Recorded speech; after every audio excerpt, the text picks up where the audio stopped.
Ukraine is between two worlds, democratic world and autocratic worlds. Being Ukrainian is being strong, being fearless, and as well being progressive. Being a Ukrainian means freedom, resilience. It means to preserve my history, language, and traditions. Strong, resistant, determined, and of course, it means victory. To travel to Ukraine, it's not easy. During war, no flights for Ukraine. I didn't volunteer at first. She sent me a message and it was, "You're going to Ukraine, I'm coming with you." And the United States not advising their citizens to go to Ukraine.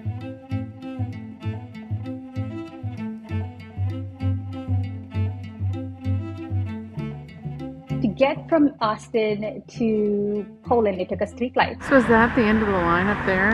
Yes. Oh boy. It did take me almost 2 days to travel to Krakow to meet them.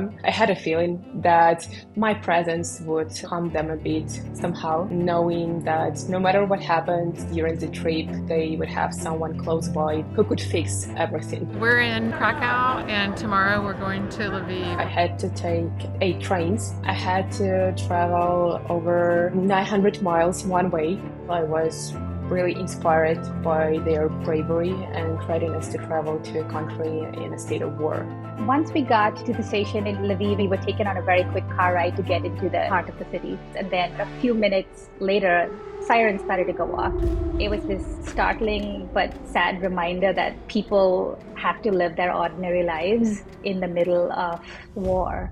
They saw everyone continue doing what they were doing. So Patti and Crystal just did the same. And then had a walk for a couple hours with the team. Starting from the point when you see Patti and Crystal and you just cannot believe that they're really here. That's one moment that's gonna be here for a while. Thank you very much to Patti and Crystal for all the gifts, and special thanks to delivering my bobblehead. It seemed unreal to all of us that we were actually there together. Being hospitable is a part of our culture, so giving our guests a proper welcome was something important.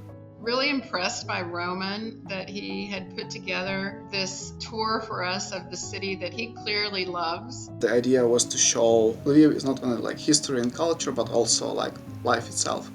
Lviv is just a beautiful city, lots of beautiful architecture. Authentic Ukrainian food. It was definitely a highlight. The rest of the event, it was called Bachevsky. The coffee shop, they did like a creme brulee top to this coffee, so that was a lot of fun. It was amazing to see so many people laughing, and you could feel the spirit of just going on with their lives and, with a lot of hope. Their willingness to come here to meet us face to face showed us the level of care that goes beyond all contracts and deals. That's the sign of not only true leadership, but that's the sign of being a great human. What was new for us is how to support our people who join Ukraine army and currently on the front line. We continue to keep some sort of relationship with them and keeping them on payroll.